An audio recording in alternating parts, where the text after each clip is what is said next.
2024년 10월 23일 네. 주일저녁 가정 예배 시작할게요. 네. 형제 기도해 주시고. 네. 하나님 아버지, 오늘 이 일주일도 하나님 안에서 잘 보내게 해주시고, 이 일주일 시작하는 오늘도 하나님 안에서 노래하고 찬양하고 기도하는 시간을 갖게 해주셔서 감사합니다.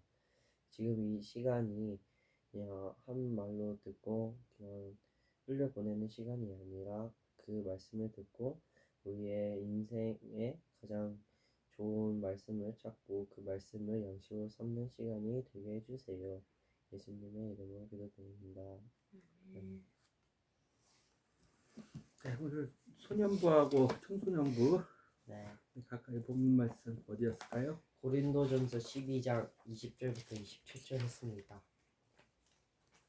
저는 사도행전 18장 9절부터 11절까지 했습니다. 고린도전서를 해볼까요? 사도행전을 해볼까요? 고린도전서 사도행전 몇 장이라고요? 18장 몇 절부터? 9절부터 11절. 어? 9절부터 11절. 저희 맞잖아. 사도행전도 18장이 저기 고린도 사역이네요. 맞아요. 바울의 고린도 사역. 아, 우리가 그 전까지는 아테네 사역을 봤었군요, 같이. 네, 맞아요. 18장 하면서 고린도전서도 12장도 한번 같이 봅시다. 고린도전서도 전체적으로. 이렇게 할까요? 네. 그러면은 가위바위보. 형교가 고린도전서에 나오신 12장에 나오신 네. 우리의 주 예수 그리스도의 네. 복음과 네. 예수 그리스도의 왕국. 네. 전파하겠습니다. 오늘 제목을 읽을 겁니다. 너는 내게 아름다운 지체야. 저는 오늘 20절부터 27절 보면서 딱 이 구절이 제 눈에 가장 제일 먼저 보였어요. 몇 절이냐면 26절인데 이 구절이 어떻게 되냐면 그러기에 한 지체가 고통을 당하면 모든 지체들이 함께 고통을 당하고 한 지체가 영광을 받으면 모든 지체가 즐거워하는 것입니다. 우리가 매일 이제 이렇게 써져 있는데 우리가 매일 말하는 게 있잖아요. 우리는 예수님과 함께 죽었고 함께 살아났다. 왜냐하면 우리는 한 몸이기 때문이다.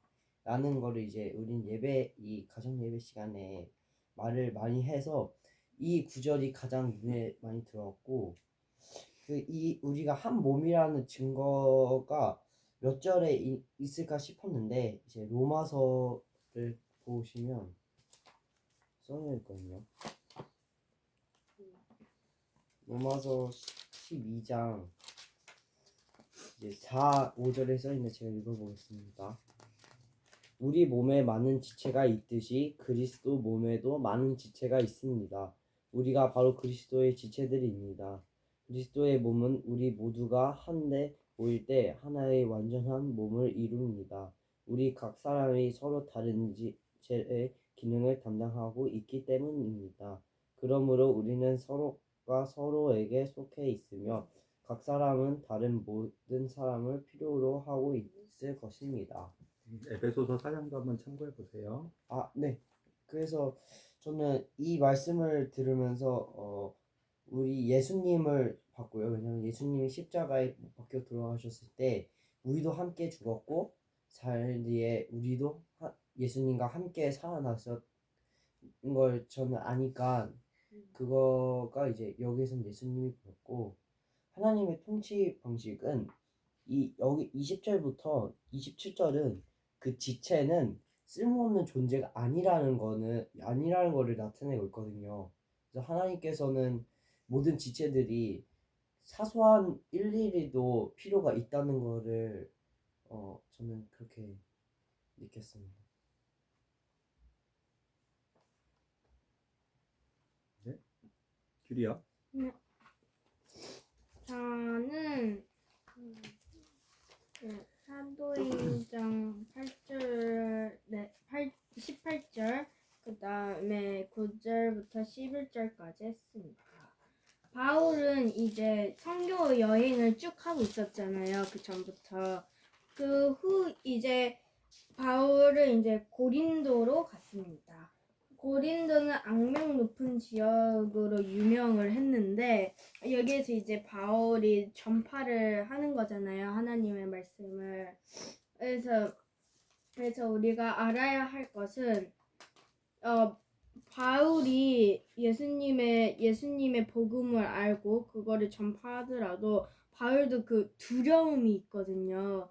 두려움과 무서움, 걱정이 없었던 게 아니었다. 하지만 바울을 위로하시는 주님이었는데 그 이제 고린도전서 2장 3절을 보시면요. 2장 3절 읽겠습니다. 여러분에게 갔을 때 나는 심약하고 떨리는 심정이었습니다. 여러분은 고린도 그 사람들이었고 바울이 이렇게 얘기를 했습니다. 갔을 때 나는 심약하고 떨리는 심정이었습니다. 이것처럼 이제 바울도 두려움과 걱정, 무서움이 있었는데 거기에서 위로해 주시는 분 단 한 분 예수 그리스도님이 있었습니다. 이제 여기에서 저는 하나님의 나라를 봤는데요. 여기 사도행전 9절, 그 18절의 9절을 읽어보겠습니다. 어느 날 밤 주께서 환상으로 바울에게 말씀하셨다. 겁내지 마라. 계속하여라. 중단해서는 안 된다. 여기에서 저는 하나님의 위로, 하나님의 방법을 여기서 봤던 것 같습니다. 9절에. 그렇죠.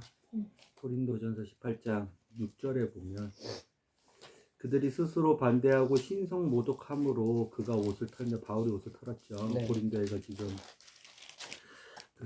예수는 그리스도이심이라고 증거를 하고 있는데 너희 피가 너희의 머리에 돌아갈 것이요 나는 깨끗하니 이제부터는 내가 이방인들에게 가리라 하리라. 이렇게 그가 회당에서 고린도에 있는 유대인의 회당에서 유대인들에게 네. 안식일마다 그 예수 그리스도의 복음에 대해서 강론하고 가르치고 또 그거를 증명하고 구약 성경에 나온 예수 그리스도가 왜 하나님의 아들이시고 우리의 오일한 구원자 되시는지 그가 어떤 일을 이루셨는지 유대인들과 그리스도인들에게 설명했는데 그들이 듣지를 않았죠. 네. 듣지를 않아서 아까 얘기했던 고린도 2장 3절 말씀같이 내가 약하고 두려운 가운데 몹시 떨면서 너희와 함께 있었다. 그렇죠. 고린도에서 이제 교회가 될 그렇죠. 그 사람들 그 브리스길라와 아굴라뿐만 아니라 유수도 이런 사람들하고 함께 있으면서 반대하는 사람들 가운데서 바울이 복음이 위축됐는데 그렇죠. 예수 그리스도가 나오셨죠. 9절 그때 예수께서 밤에 환상으로 그렇죠. 비전으로 그렇죠. 소리와 눈으로 그렇죠. 바울에게 말씀하시되 두려워하지 말고 말하라. 침묵하지 마라. 위축되지 말고 그다음에 너 이게 답글 달면 사람들이 막 이상한 댓글 달면 위축될 달고 그렇죠. 해야 될 말 못하고 그러죠. 우리가 어저께 같이 영화를 본 것도 맞아요. 그렇죠. 침묵하지 마라. 내가 너와 함께 있으므로 아무도 너를 공격하여 해치지 못하리라. 내게 이 도시에 많은 백성들 그리스도의 지체된 많은 구원받아야 될 백성들이 있다 하시니라. 그래가지고 1년 6개월을 더 머물면서 고린도 사역을 이어가죠. 종합적으로 한번 사도행전 18장을 보면서 고린도전서, 고린도후서에 나오는 예수를 변증하는 예수를 변론하고 논리적으로 증언하는 근데 이게 우리 고린도전서 2장 5절에도 나왔지만 자기의 지혜나 자기의 이런 논리적인 학식이나 자기의 증명법이 아니라 성령님께서 가르쳐 주시는 힘으로 그렇죠. 고린도전서 2장 5절 나오는데 하나님이 주시는 그 능력으로 권능으로 예수 그리스도에 대해서 변증하고 변론하고 증명하고 가르치고 그렇죠. 네, 예수 그리스도의 맞아요. 복음에 대해서 침묵하지 않고 쫄지 않고 그렇죠. 네. 나아갔다. 우리의 지체 바울 사도에 대해서도 한번 같이 생각해 보도록 할게요. 2장 이건 아빠가 계속은 킹제임스 성경으로 읽었는데 네. 이 고린도전서 2장 3절부터 5절까지 아빠가 읽어보고 네. 사도행전 18장으로 넘어갑시다. 네. 고린도전서 2장 3절 여러분에게 갔을 때 나는 심약하고 떨리는 심정이었습니다. 그리고 웅병적이지도 웅변 사람들 앞에서 얘기하는 거 잘 얘기하는 거 웅변적이지도 못하고 인간적인 지혜를 사용하지도 않은 매우 단순한 설교를 하였습니다. 나는 오직 성령의 능력 이게 파워예요. 파워 권능 성령님께서 주시는 힘 성령의 능력이 듣는 사람들에게 전해져서 그 설교가 하나님께서 직접 이루시는 말씀이라는 것을 알리고 싶었습니다.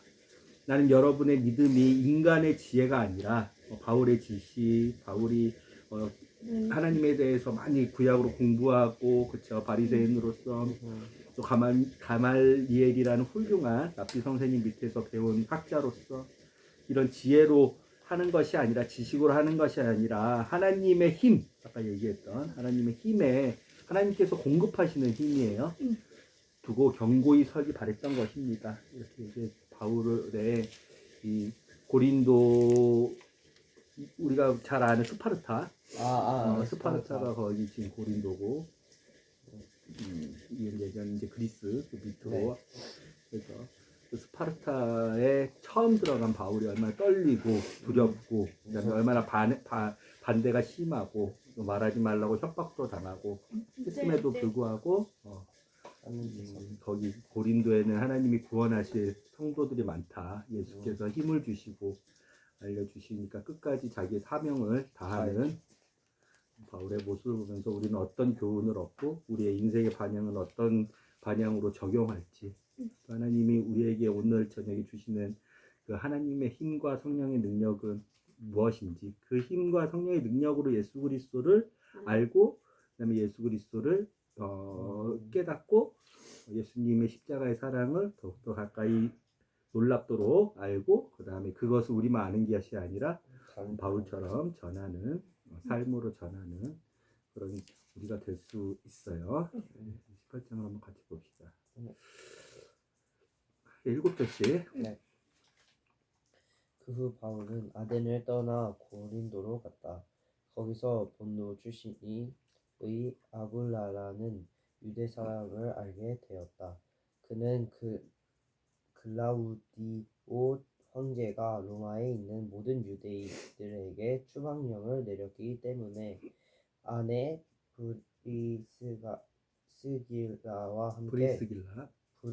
브리스길라와 함께 얼마 전에 이달리아에서 쫓겨나 그곳에 와 있던 참이었다.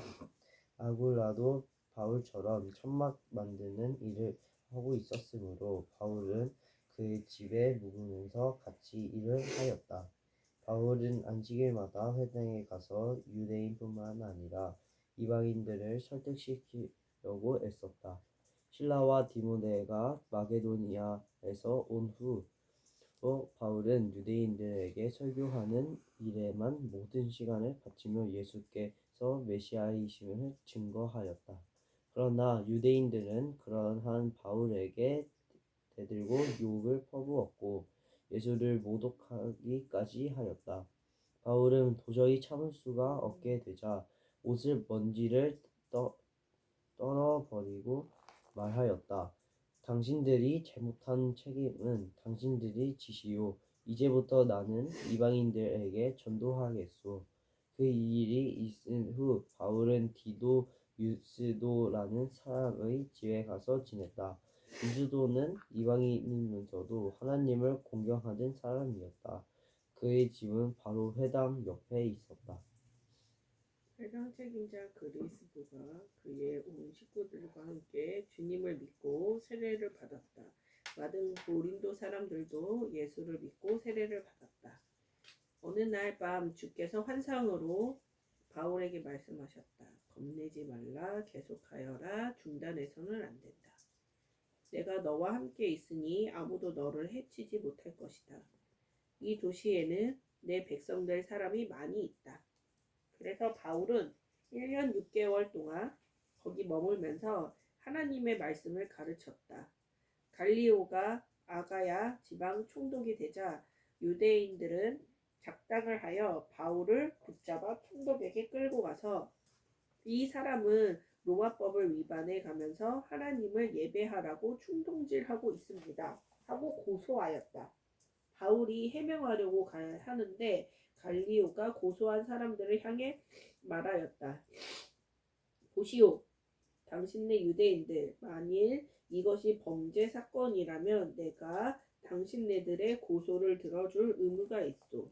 하지만 이것은 단지 말의 해석이나 인물을 비평하는 일이나 당신네들의 유대 율법에 관한 것이 아니오. 그런 거라면 당신네들끼리 해결해야 되지 않겠소? 나는 그런 일에 흥미도 없고 또 관여하고 싶지도 않소. 하고 소리치며 그들을 법정에서 쫓아냈다. 그러자 폭도들은 회당 책임자 소스데네를 법정 앞에 불러다 놓고 마구 때렸다. 그러나 갈리오는 그 일에 조금도 상관하지 않았다. 바울은 그 후 얼마 동안 더 고린도에 머물러 있다가 그리스도인들과 작별하고 브리스길라와 아굴라를 데리고 배편으로 수리아를 향해 떠났다. 바울은 전에 하나님께 서원했던 일이 있었기 때문에 겐그레아에서 머리를 깎았다. 에베소에 도착한 바울은 일행을 배에 남겨둔 채 회당에 가서 유대인들과 토론을 벌였다. 그들은 바울에게 몇 시만 더 있어 달라고 청하였다. 그러나 바울은 시간을 더 지체할 수 없다고 거절하면서 나는 무슨 일이 있어도 명절 전에는 예루살렘에 다녀야 합니다. 라고 하였다. 그리고 만약 하나님께서 허락하신다면 후에 다시 에베소로 돌아오겠다고 약속한 뒤 떠났다. 그 다음 들른 항구는 가이사라였다. 거기서 바울은 예루살렘에 있는 교회를 방문하여 인사한 후에 다시 배를 타고 안디옥으로 갔다. 안디옥에서 얼마 동안 지낸 다음 갈라디아와 부르기아 지방에 있는 모든 신도들을 격려하고 주님 안에서 굳은 믿음을 지켜가도록 도와주었다. 그 무렵 훌륭한 성경 교사이며 설교자로서도 뛰어난 아볼로라는 유대 사람이 애굽의 알렉산드리아에서 에베소를 찾았다. 그는 예수의 가르침을 배워서 열성을 다해 회당에서 설교하였다. 그러나 그가 아는 것은 고작 애굽에 있을 때 어떤 사람들에게 들은 세례 요한에 대한 이야기와 요한이 예수에 대해서 어떻게 말했는가 하는 것이 전부였다. 하지만 담대한 그의 설교를 들어본 브리스길라와 아굴라는 아볼로를 찾아가 요한이 온 후에 예수께서 행하신 일들과 그것이 무엇을 의미하는지를 더 자세히 설명해 주었다. 얼마 후에 아볼로가 아가야로 가고 싶어 하자 신도들은 그를 격려해 주었다. 그리고 그곳 믿음의 형제들에게 아볼로를 소개하고 환영해 달라는 편지를 써 보냈다. 아가야에 도착한 아볼로는 하나님을 위해 열심히 일하며 교회에 큰 힘을 북돋아 주었다. 그는 공개 토론에서도 유대인들을 훌륭하게 논박하고 성경 말씀을 인용하여 예수께서 참으로 메시아이시라는 것을 증명하였다. 여기 우리가 잠깐 더 기억을 해봐야 되는 것은 바울이 지금 이제 전도여행 2차 전도여행을 3차까지 옵니다. 그렇죠. 바울이 이제 네, 아직 시작은 안 했죠. 3차를. 네, 아직 2차 이제 고린도에서 사역을 사역을 마치고 우리가 이제 다시 수리아가 아니라 에베소로 다시 가잖아요. 그렇죠. 아시아에 있는 에베소로 가잖아요. 그렇죠? 에베소로 갔다가 다시 이제 예루살렘 이스라엘의 이스라엘의 항구 도시인 가이사라로 갔다가 예루살렘으로 갔다가 이제 다시 수리아에 있는 안디옥으로 가서 2차 여행을 끝마치잖아요. 네. 그렇죠. 그 전에 오늘 고린도 사도행전 18장에서 네. 나왔듯이 지금 실라와 디모데는 저쪽 베레아 쪽에서 네. 데살로니가 쪽에서 마가네죠. 그렇죠. 헤어지고 아테네부터 바울이 혼자 들어가잖아요. 네. 그렇죠. 아테네에서 혼자 들어갔다가 네. 고린도에서 합류하게 되죠. 헤어졌던 실라와 디모데가 네네네. 그렇죠. 마게도니아, 즉 우리가 알고 있는 지금 좀 뭐 여러 가지 지명들이 많이 나오는데 도시 지명도 있고 지방 지명도 있는데 로마가 붙여준 그 당시에 북마케도니아부터 마케도니아, 그다음에 그리스, 그다음에 그 옆에 있는 그 튀르키예에 있는 아시아, 갈라디아 이런 지방 지명도 많이 나오고 지방마다 로마는 중요 지방이며 왜냐하면 아테네는 로마 그 당시에 정말 큰 3대 도시 중에 3대 항구 도시 중에 교역과 물자가 많이 모이고 돈이 많이 모이고 하는 그런 도시 중에 하나였거든요. 큰 도시 고린도가 컸었고 에베소가 컸었고 그런 도시 중에 하나였기 때문에 우리가 막 여러 가지 지방도 나오고 도시명도 나오고 막 그래가지고 그런 것들을 좀 이해를 하고 봐야지 이제 조금 더 성경을 읽을 때 잘 이해를 할 수가 있어요. 그렇죠? 우리가 아는 거는 뭐예요? 튀르키예에는 지금 무슨 지방들이 있어요? 튀르키예. 여기 튀르키예에 나오는 지방들은 지금의 튀르키예에 나오는 지방들은 도시로는 큰 도시는 에베소가 있어요. 그렇죠? 에베소가 있어요. 그렇죠.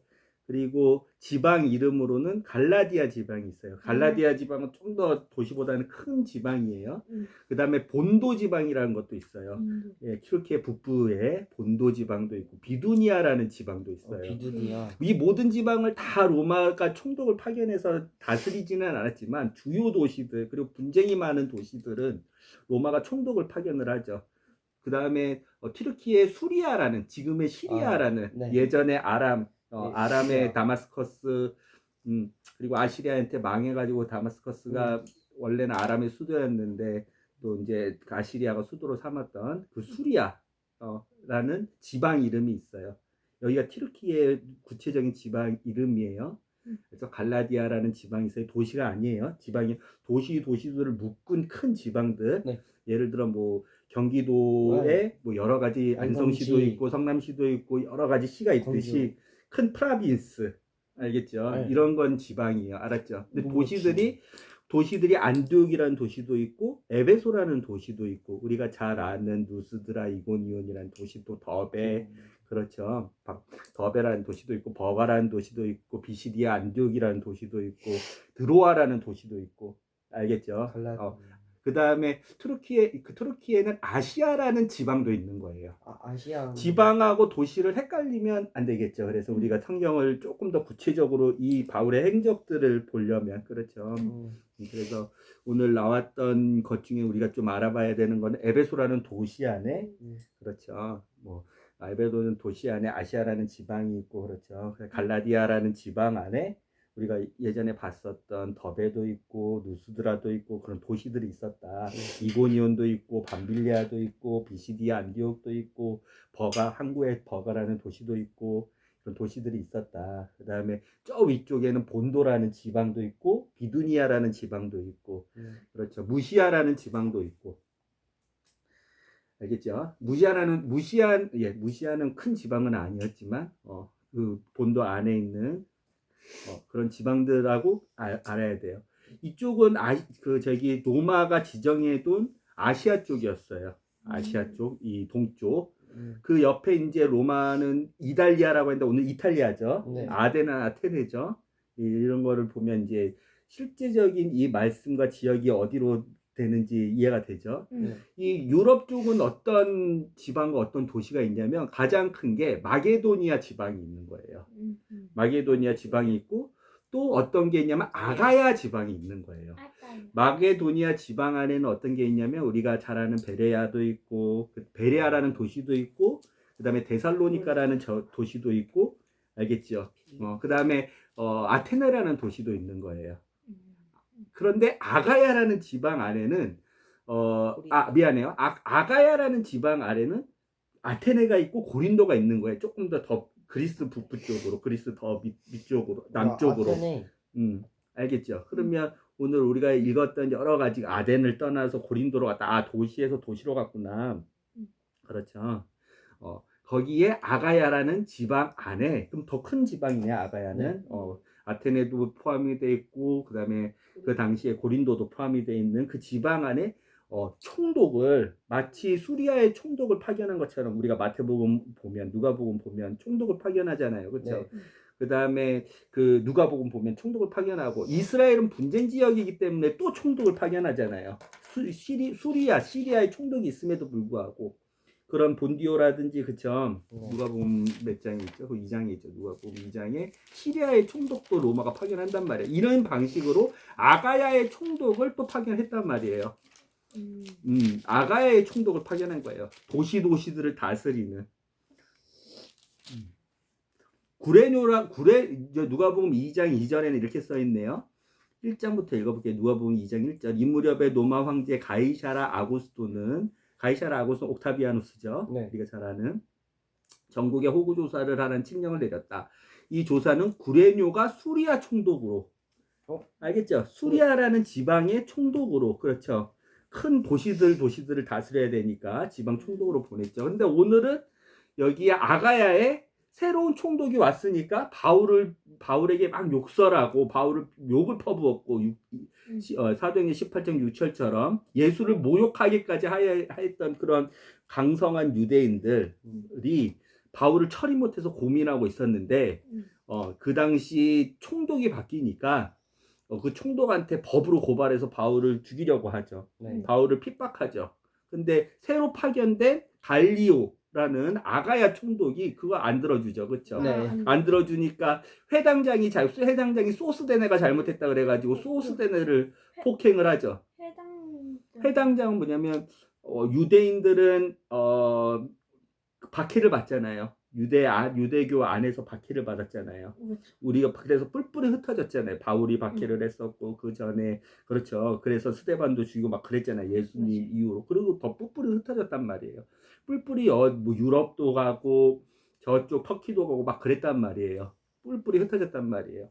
그러면서 유대인들이 정기적으로 매 주마다 안식일을 지켜야 되기 때문에 유대인 공동체 안에서 회당을 하나씩 만들었어. 유럽에도 만들고 그 모여있는 유대인들이 이 유대인들이 디아스포라고 그 전에 유대인들이 망하게 되잖아요. 586년과 721년에 BC 북이스라엘과 남유다가 망하게 되잖아요. 망하면서 어떻게 돼요?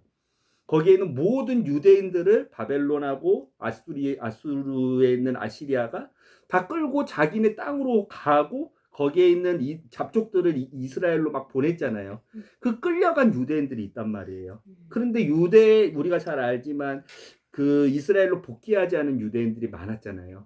그 사람들도 마찬가지로 그 안에서 모여서 이쪽 바벨론 땅에서 그 사람들이 바벨론 멸망하고 페르시아 멸망하고 나서 막 뿔뿔이 다 유럽으로 올라가고 막 그랬단 말이에요.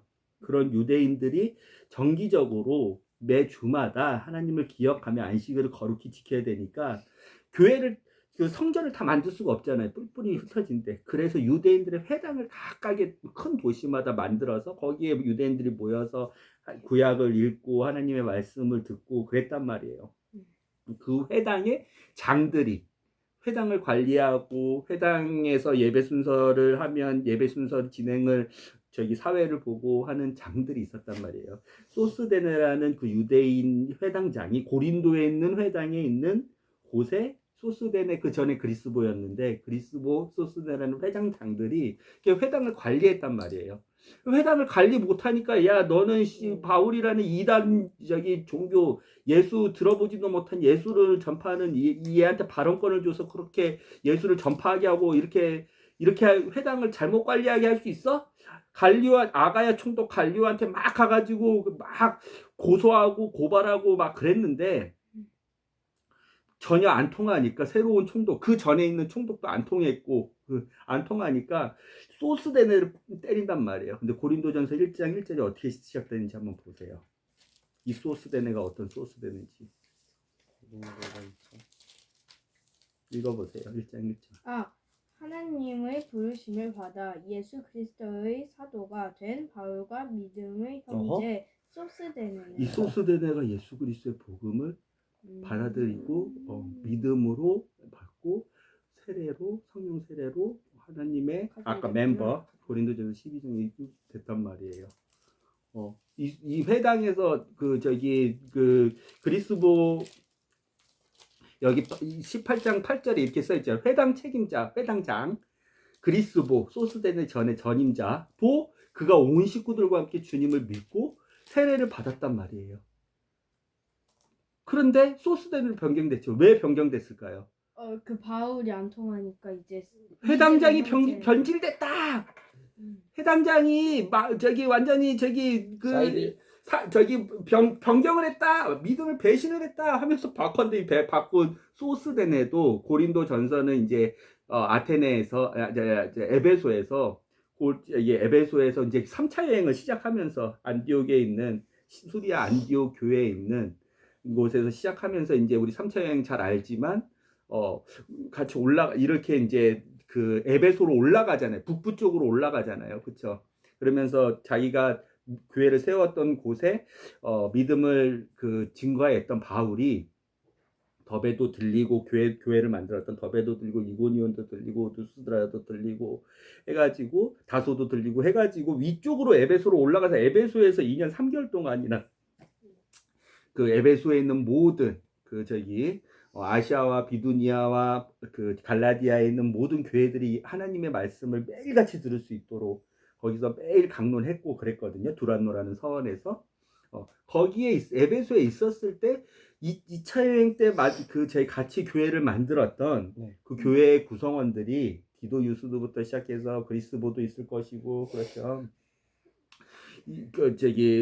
그때 에베소에서 오늘 봤었던 누가 지금 가요?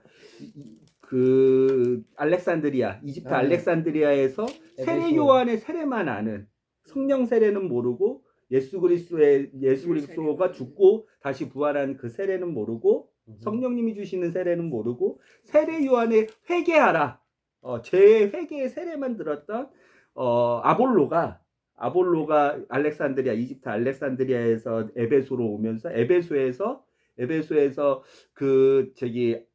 오늘 아가야라는 아가야 지방의 고린도로 가게 되잖아요. 예수님은 온전히 배우고 브리스길라와 아굴라한테. 그래서 브리스길라와 아굴라한테 배워가지고 갔던 아볼로도 그 당시에 고린도 교회를 관리하고 있었단 말이에요.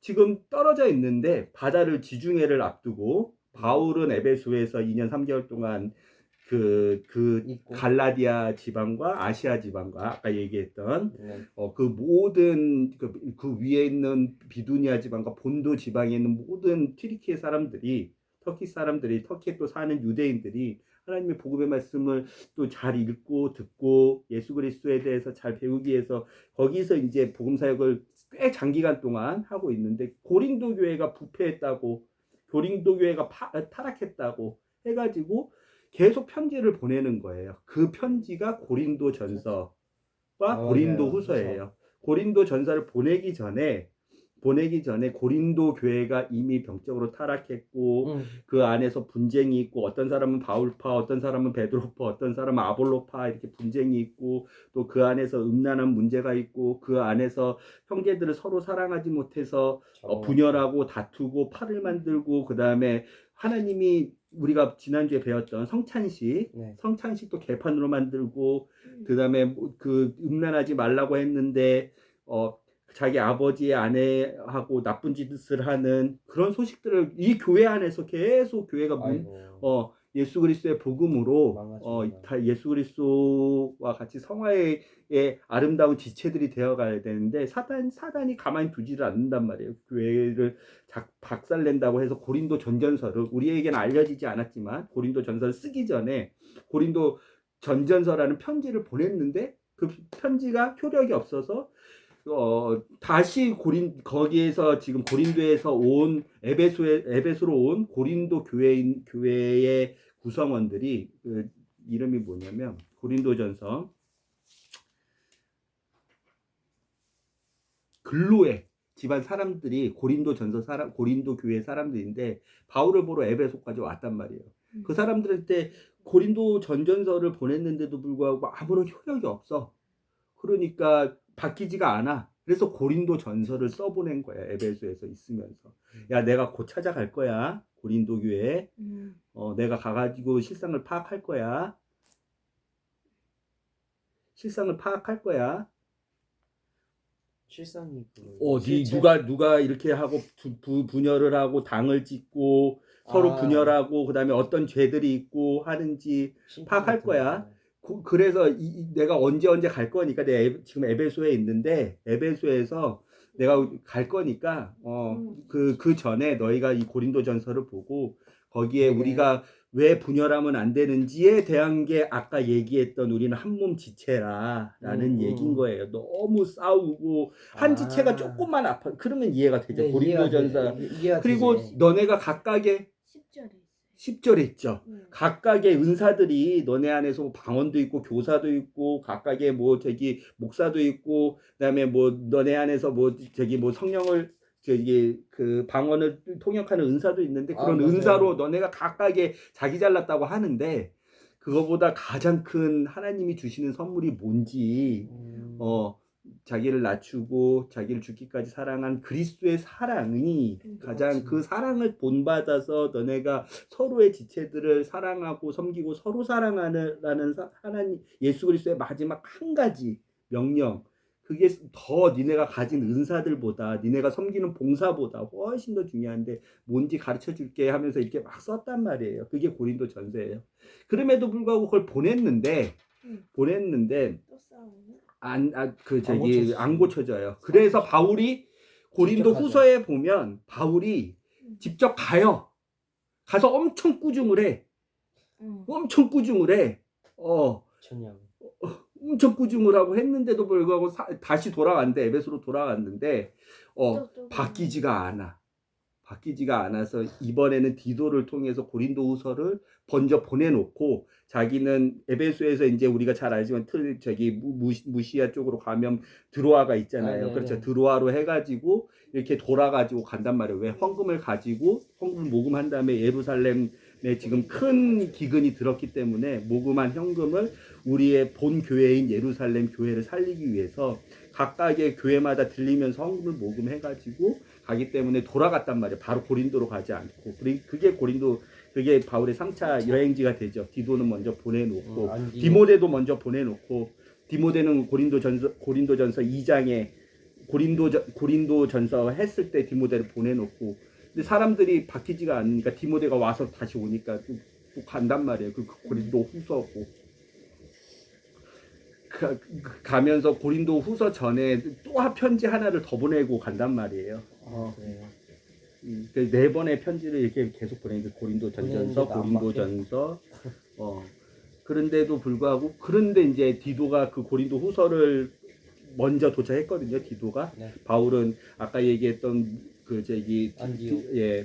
안디옥이 아니죠. 에베소에서 지금 이미 시작을 해서 드로아로 건너가서 이제 똑같이 우리가 잘 알잖아요. 네아폴리, 빌립보, 야볼로니아, 베레아, 데살로니가 알잖아요. 우리가 각각의 교회들 알잖아요. 그리고 아덴부터 시작해서 그렇게 이제 마지막 3차로 들어가서 했는데 디도가 도중에 와가지고 바울이 드디어 고린도 교회 사람들이 회개하기 시작했습니다. 라는 소식을 보냈다. 고린도 후서 전에 고린도 그 후서 그 앞에 편지를 보냈는데 거기에 많은 위로를 받은 바울이 고린도 후서를 마게도니아에서 보낸단 말이에요.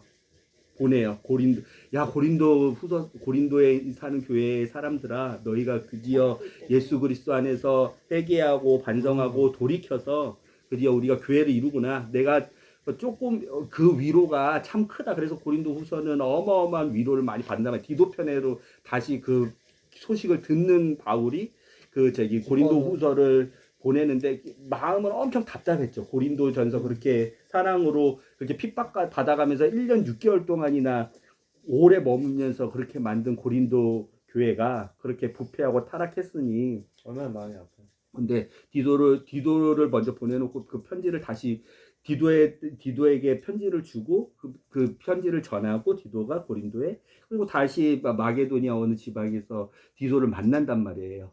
고린도 사람들이 드디어 회개를 하고 했습니다. 그래서 마게도니아에서 우리가 잘 알다시피 이제 거의 내륙으로 이렇게 가는 거잖아요. 그렇죠? 내륙으로 이렇게 가서 스파르타까지 들어간단 말이에요. 고린도까지 들어가서 거기서 이제 3개월을 머물면서 고린도 교회 사람들하고 다시 교제하고 예수 그리스도에 대해서 다시 한번 생각할 때 그때 쓴 게 로마서예요. 그게 그때 쓴 게 로마서예요. 근데 왜 로마서가 앞에 있어요? 그거는 이제 순서는 다양하게 순서를 잡은 거죠. 이제 그 사복음서하고 성경 하는 분들이 로마서 그 정도로 중요한 복음의 전수를. 근데 그 로마서를 쓰기 위해서 바울은 어마어마한 시련과 고통과 그렇죠. 아픔과 교회의 분열과 그렇죠. 그래서 로마서. 그렇지만 교회를 회복시키시고 죄악 가운데서 허덕이는 교회를 다시 구원해 주신 예수 그리스도 안에서 진짜 복음이 아까 얘기했던 바울의 지혜나 바울의 그런 여러 가지 경험에 나오는 그런 그 능력이나 그런 것이 아니라 하나님의 힘으로만 성령님의 권능으로만 이렇게 교회를 다시 구원해 내시는 하나님을 경험하고 그게 예수 그리스도의 능력이구나. 죽었다가 내가 죽어야만 사는 십자가의 능력이구나를 그걸 깨달은 바울이 이제 로마에 있는, 왜냐하면 지금 지도를 보면 알겠지만 그 스파르타 아가야 지방과 이탈리아는 상당히 가까운 지방이에요. 근데 1차, 2차, 3차 동안에 항상 2차 특히 3차에서 항상 고린도에서 빽해가지고 에베소로 간다든지 그랬죠. 항상 고린도에서 갱그레아는 동쪽에 있는 항구고 그다음에 고린도는 두 가지 큰 항구가 있었어요. 서쪽으로 가면 이탈리아 그 유럽 쪽으로 올라가는 그 바로 가는 항구인데 그 이탈리아에 가보지 못하고 거긴 로마 황제에게 복음을 전할 수 있는데 근데 그 3차 여행을 마무리하고 나서 예루살렘으로 이제 바울이 가는데 거기서 바울이 깨달은 게 유대인들이 예루살렘에 있는 대제사장이나 두기고를 시작한 그 변호사들을 써가지고 나를 계속 괴롭히는 이 사람들이 내가 그 무죄 추정의 원칙이라서 죄를 한번 받아야겠다. 어딜 가나 나를 쫓아다니고 예수 그리스도는 잘못 전한다 그러고 하는데 내가 이게 진짜 죄가 있는지 없는지 그걸 가지고 내가 로마로 올라가야겠다. 로마의 네로 황제를 한번 만나서 왜 그 황제들 그리고 그 총독들은 재판할 수 있고 그렇죠. 삼권 분립에 그렇죠. 모든 것을 다 갖고 있죠. 그렇죠. 입법도 갖고 있고 행정도 갖고 있고 사법도 갖고 있지. 그거의 최고 중에 최고인 황제를 만나서 예수 그리스도를 믿는다는 거, 예수 그리스도를 전파한다는 거 자체는 아무런 죄가 되지 않습니다를 로마 황제한테 복음을 한번 전하고 그거를 죄가 아니라는 걸 인정받고 그 기회를 통해서 로마 황제에게 또 예수 그리스도를 전하면 이 로마가 이 큰 대제국이 내가 어디든 가든 나를 따라오는 사람들에게 나는 로마 황제에게 면제를 받은 사람이야. 재판을 받아서 난 죄가 없다고 판단받은 사람이야. 이것을 비전을 발견하고 이제 3차에서 마지막 고린도에서 에베소를 지났다가 이렇게 이제 예루살렘으로 들어오는데 이제 그 비전을 발견하고 내가 내 로마 시민으로서 내 로마 시민의 권한인 로마 황제한테 재판을 받을 수 있는 권한 사용해서 내가 직접 이스라엘 사람들이 나 지금 예루살렘에서 죽이겠다고 그 예루살렘에 있는 이스라엘 총독에게 나를 고발하고 죽이려고 그러는데 예수 그리스도처럼 죽이려고 그러는데 내가 그 저기 베스도나 이런 로마 총독한테 벨릭스나 이렇게 로마 총독한테 재판받지 않고 내가 직접 로마 황제한테 받아가지고 예수 그리스도의 복음에 대해서 면제를 받고 전파를 하는 것이라든지 가르치는 것이라든지 그렇지. 재판을 받으면 무죄니까 이게 로마 그 어디 영토에 가더라도 누가 반대를 할 수가 없잖아요. 그렇죠. 나 이미 로마 쫓아낼 수가 총독한테 없죠. 그 이면에 한 가지 더 세운 전략이 로마 황제를 예수 그리스도의 알려줘야지. 복음으로 전해가는. 로마 황제한테 알려줘야겠다. 그러면- 300년 뒤에 이 바울의 비전이 로마의 공식 국교가 돼요? 그리스도교가 돼요. 어우. 그리스도교가 돼요. 근데 300년 후에는 이루어졌는데 이 비전을 바울은 어쨌든 그렇구나. 때를 주관하는 건 바울이 아니라 하나님이시니까 그 네. 때를 맞추는 거. 이 바울의 비전을 하나님께서 결실로 이루어지게 해줘요. 동로마 서로마 제국이 저쪽 이스탄불에서 콘스탄티누 대제가 이렇게 해가지고 분열됐을 때 그 대제 이후에 뭐 국교로 공인을 받게 돼요. 로마에서 그 종교를 예수 그리스도라는 종교를 믿는 것은 권장할 사항이지 핍박할 사항이 아니다. 그 전까지는 300년 동안 어마어마하게 핍박을 당했는데 핍박을 당하면 당할수록 로마의 85% 이상이 그리스도를 따라가는 그리스도 종교를 믿게 되고 크리스천이 되는 거예요. 크리스천이 되고 이 바울이 그렇게 그 전략을 가지고 그 재판을 받으려고 했던 거죠. 그 과정 중에 우리는 오늘 고린도를 기점으로 해서 바울이 어떻게 맞아요. 하나님의 복음에 대한 열정으로 예수 그리스도의 복음에 대한 열정으로 하나님의 왕국을 하나님의 나라를 그렇죠. 이 땅 가운데서 하늘에서 이루어지신 하나님의 통치 방식이 이 땅 가운데서 또 발휘할 수 있도록 하나님이 주인 되실 수 있도록 로마 황제가 아니라 오늘 우리가 봤었던 로마 황제 글라디우스 황제는 제 3대 황제잖아요. 클라디우스 황제. 그렇죠. 티베리우스 황제 때 다음에 그 황제잖아요. 근데 이제 글라디우스 황제부터 시작해서 뭐 칼리큘라, 네로 네로 황제. 이렇게 황제는 계속 변하지만 변하지 않는 하나님의 통치 방식과 하나님의 사랑이 이 땅 가운데서 예수 그리스도 통해서 죽을 수밖에 없는 우리 죄인들에게 예수 그리스도를 우리의 주로 믿고 인정하고 죄 가운데서 돌이키고 세례를 받고 한 몸이 되면 이건 영원한 왕국이다라는 하나님의 능력으로 온 그 당시에 지구에 비행기가 있는 것도 아니고 걷거나 아니면 말을 타거나 그렇죠. 거의 걸어야 되고 배 타고 그렇게 어려운 환경 속에서도 하나님의 복음을 예수 그리스도의 복음을 전파하기 위해서 자기의 목숨을 내던졌던 우리의 선배 바울의 이런 복음의 열정을 우리가 배웠어요. 알겠죠? 그리고 그 열정 안에서 끝까지 예수 그리스도처럼 사랑하려는 그런 시도로 누구한테 그 편지를 이 정도 쓸 수 있겠어요? 고린도전서, 고린도 전전서, 고린도 후서, 고린도 후서 전에 편지 하나 더 눈물의 편지라고 눈물의 편지 하나 더 디모데를 보냈는데 변하지 않아서 또 디도를 보내서 고린도 후서까지 썼었던 그러면서 쉽게 그랬더니 바울이 경로를 변경했는데 고린도에 있는 교회 사람들 야 바울은 왜 말하고 행동이 달라 고린도전서에 보면 바로 온다 그랬는데 걔가 바로 안 오네 그런 이유들이 그리고 걔가 내륙 지방 이렇게 해가지고 바로 뭐 하는데 자기가 왜 스케줄을 변경해야 되는지 나를 죽이려는 시도들이 있었다 내가 배를 타고 바로 가면 그 배에 따라타서 나를 바다에서 죽이려는 시도들이 있었기 때문에 내가 내륙으로 이렇게 돌아올 수밖에 없었다. 이런데 바로 갈 수는 없었다. 그런 것까지 하나하나씩 다 쓰는 이런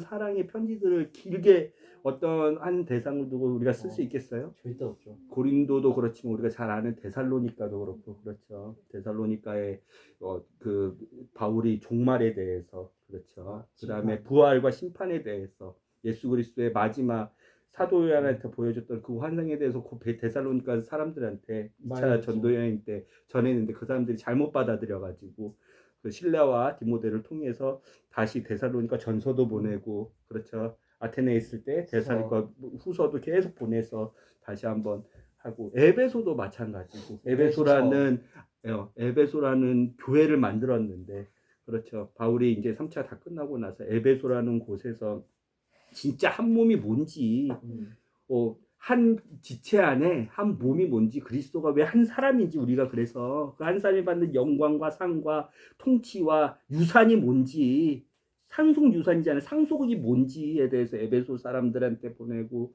빌립보에 있는 유대에 있는 빌립보 사람들한테도 보내고, 그렇죠. 그리고 그 저기 빌레몬이라는 터키에 사는 그 가정에 있는 그 사람들한테도 이렇게 편지를 보내고, 그렇죠. 그리고 자기 사랑하는 제자 디모데에게도 디모데 전서와 디모데 후서, 디도한테도 디도서 계속 이렇게 보내는 바울의 사랑에, 이 예수 그리스도를 닮은 사랑에 온갖 고난과 핍박과 어려움 가운데서도 계속 사랑하는 사람들에게 계속 올바른 하나님 예수 그리스도를 증언하기 위해서 그 사랑으로 했는데, 이게 이 많은 편지의 분량을 사랑으로서 누구한테 계속 안 바뀌는 사람인데 계속 보낼 수가 있겠어요? 예수 그리스도의 능력이 아니면 이건 사람의 힘으로 할 수가 없는 거예요. 근데 그게 웃긴 게, 그냥 바울은 예수 그리스도의 사랑 때문에 그 답답한 가운데서도 이거 잘못했다, 이거 하지 마라, 이거는 예수 그리스도의 방법이 아니다, 이런 것들은 하지 말고 아름답게 권면을 하는 편지일 뿐인데, 하나님은 그것을 아름답게 보셔가지고 2000년 동안 하나님의 말씀이 되게, 바울이 얘기했던 모든 말이, 바울이 썼던 모든 글이, 바울이 밟았던 모든 땅의 그 족적들이 사도행전을 통해서, 그다음에 바울이 보냈던 그 편지들 말들이, 누가와, 그렇죠, 누가와 두기고와 바울 대표했던 로마서도 로마, 이탈리아에 있는 사는 로마의 교회에 보내잖아요. 그게 2000년 동안 성경이 되게 하고, 더 웃긴 거는 지금까지 성경이 되잖아요. 네. 그렇죠? 더 웃긴 거는 한 예수님 다시 오시기 전까지 우리가 보는 영원토록 살아있는 하나님의 영원한 말씀이 되게끔 해주셨단 말이에요. 우리가 사소하게 이렇게 얘기하고, 셀 모임에서 또 가정 예배에서 이렇게 얘기하지만, 이게 하나님이 보시는 거에 따라서 하나님이 어떻게 쓰실지 모르는 거예요. 얼만큼 영원토록 쓰실지 모르는 거예요. 영원토록 하나님이 어떻게 기뻐하실지 모르는 거예요. 하나님을 말씀을 전하는, 꼭 뭐 우리가 가정 예배가 아니라도 형규 친구하고 하는 대화 속에서, 형규 친구나 엄마 아빠한테 보내는 편지 속에서 하나님은 그걸 영혼의 관점으로 빛나게 해주시는 거예요. 우리가 성경을 읽을 때 바울의 편지인 13통의 편지를 보는데, 이 두꺼운 편지를 또 보는데, 이 편지가 성경 말씀이래요. 이 편지 안에는 정말 숨겨놓은 보화들이 많아요. 예수 그리스도의 지혜들이 많아요. 하나님은 이렇게, 하나님은 상을 주시는 거예요. 영원한 상을 주시는 거예요. 그냥 일시적으로 썩어질 면류관, 일시적으로 썩어질 트로피가 아니라 영원토록 성경, 그의 모든 말, 그의 모든 행적, 그가 썼던 모든 편지들은 하나님은 영원토록 사용하시는 거예요. 그 영광이 얼마나 큰지, 하나님이 주시는 상이 얼마나 영원한지 알겠죠. 우리는 판단 못하는 거예요. 우리가 가정예배, 혹은 셀 모임에서, 혹은 친구들에게 얘기하는 예수 그리스도의 복음에 대해서 그냥 우리는 지나치고 잊어버리지만, 하나님은 잊어버리지 않으시고 하나 해서 그걸 면류관으로 하나님은 우리를 높여주시는 거예요. 우리가 예수 그리스도 안에 있다면. 알겠죠?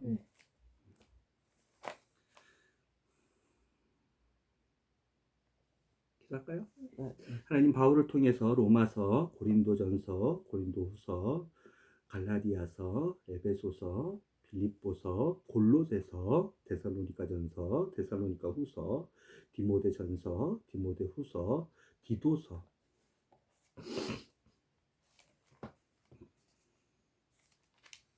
빌레몬서까지, 그리고 히브리서까지, 그의 모든 말이, 그가 눈물로 썼던 모든 글씨가, 그가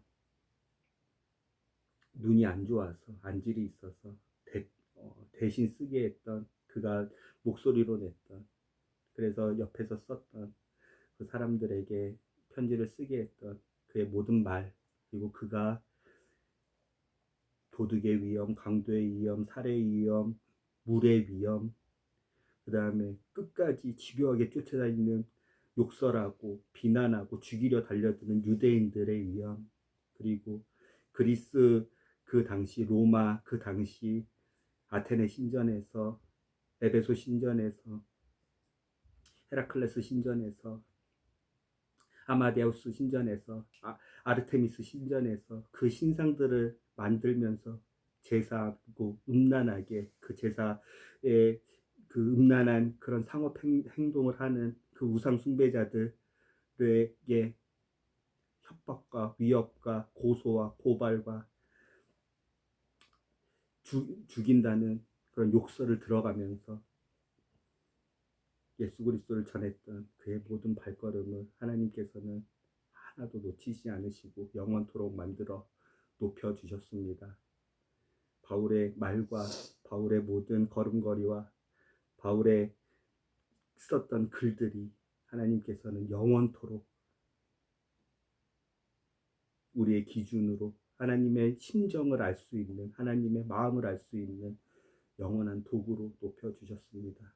하나님, 우리가 이것을 기억하며 우리 여기서 예수 그리스도를 전파하고 하나님의 왕국에 대해서, 하나님의 통치 방식에 대해서, 하나님의 나라에 대해서, 예수 그리스도의 복음에 대해서 우리가 여기서 소소하게 아무 효과도 없이 나누는 것 같지만 하나님이 보시기에